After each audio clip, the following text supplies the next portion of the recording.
Hello guys, মনীষার রান্নাঘরে জানাই আপনাদেরকে আবারও একবার ওয়েলকাম। লাল লাল ঝাল ঝাল আলুর দম বানানোর রেসিপি আজ আমি আপনাদের সঙ্গে শেয়ার করব। এটা আপনারা লুচি, পরোটা, রুটি সবের সঙ্গেই পরিবেশন করতে পারবেন। তো দেরি কিসের, চলুন রেসিপি শুরু করা যাক। আলুর দম বানানোর জন্য এইখানে আমি আলুগুলোর খোসা ছাড়িয়ে নিয়েছি। আলুগুলোর ভেতরে যাতে মশলা পারফেক্টভাবে ঢুকে যায় সেজন্য একটা কাঁটা চামচের সাহায্যে এইভাবে ছিদ্র করে নেব। এইখানে আলুগুলো আমি একটু ছোট সাইজের ব্যবহার করেছি। আপনারা যদি বড় আলু ব্যবহার করেন তাহলে 2 টুকরো করে নিতে পারেন। সবগুলোর মধ্যেই এরকম ছিদ্র করা হয়ে গেছে। এখন কড়াই দিয়ে দেব সরিষার তেল। তেল ভালো মতো গরম হয়ে যাওয়ার পর আলুগুলোকে 90% মতো ভেজে নেওয়ার জন্য কড়ার মধ্যে দিয়ে দেব। আর এর মধ্যে অ্যাড করে দেব স্বাদ মতো লবণ এবং কালারের জন্য 1/2 চামচ হলুদের গুঁড়া। লবণ এবং হলুদের গুঁড়াটাকে আলুর সঙ্গে ভালোভাবে মিক্স করে নেওয়ার পর গ্যাসের ফ্লেমটাকে মিডিয়ামে রেখে এটাকে ঢাকা দিয়ে দেব।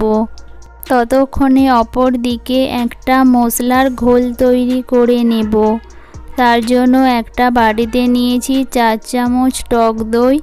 এর মধ্যে অ্যাড করে দেব 1 চামচ কাশ্মীরি লঙ্কার গুঁড়া, 1/2 চামচ হলুদের গুঁড়া, 1 চামচ ধনে গুঁড়া। ব্যাস, এখানে আর কোনো মশলা ব্যবহার করব না। সব কিছু ভালোভাবে মিক্স করে দেব। আলুগুলো ঠিকমতো বয়েল হয়ে গেছে কিনা এখন চেক করে নেব।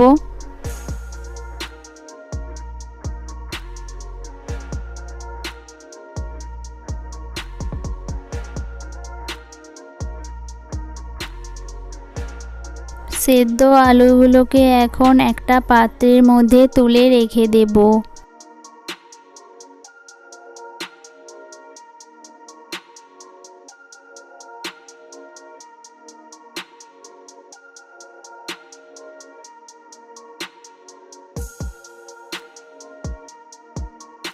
এরপর বাকি যে তেল ছিল সেই তেলের মধ্যেই দিয়ে দেব অল্প করে গোটা জিরে, 2টো শুকনো লঙ্কা ও একটা তেজপাতা। মশলাগুলো থেকে যখন খুব সুন্দর একটা গন্ধ আসবে তখন এর মধ্যে অ্যাড করে দেব পেঁয়াজ বাটা। গ্যাসের ফ্লেমটাকে মিডিয়ামে রেখে পেঁয়াজটাকে হালকা করে ভেজে নেব।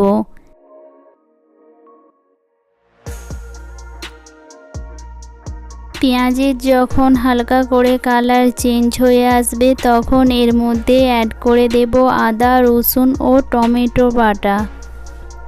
আদা, রসুন ও টমেটো বাটাটাকেও আরও 2 মিনিট ধরে কষিয়ে নেব যাতে এ থেকে কাঁচা গন্ধ চলে যায়।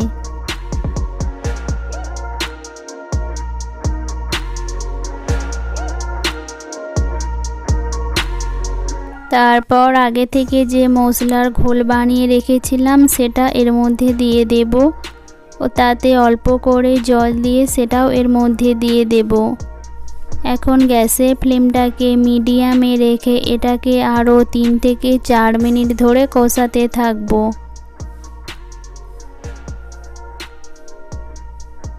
মশলা কষানোর সময় অতি অবশ্যই এর মধ্যে অ্যাড করে দেব স্বাদ মতো লবণ।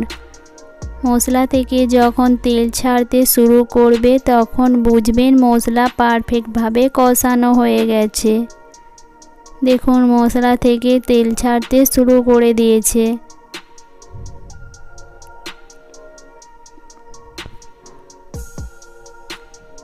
মশলা পারফেক্টভাবে কষিয়ে নেওয়ার পর আগে থেকে যে ভেজে আলুগুলো তুলে রেখেছিলাম সেগুলো এর মধ্যে দিয়ে দেব। আলুর সঙ্গে মশলাগুলোকে এখন ভালোভাবে মিক্স করে দেব।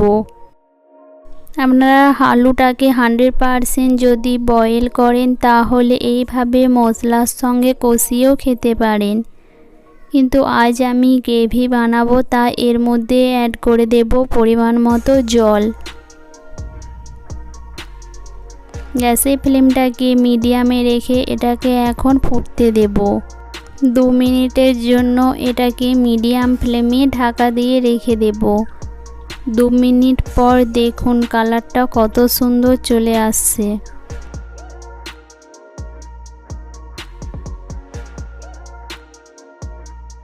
এখন সবশেষে উপর দিয়ে ছড়িয়ে দেব বাড়ির তৈরি গরম মশলা ও 4টে চেরা কাঁচা লঙ্কা। দেখুন একদম দেখতে লাগছে না লাল লাল ঝাল ঝাল আলুর দম। সবশেষে আলুগুলো পারফেক্টভাবে বয়েল হয়েছে কিনা একবার চেক করে নেব। আলু এখানে একদম পারফেক্টভাবে বয়েল হয়ে গেছে। এখন গ্যাসের ফ্লেমটাকে বন্ধ করে দেব।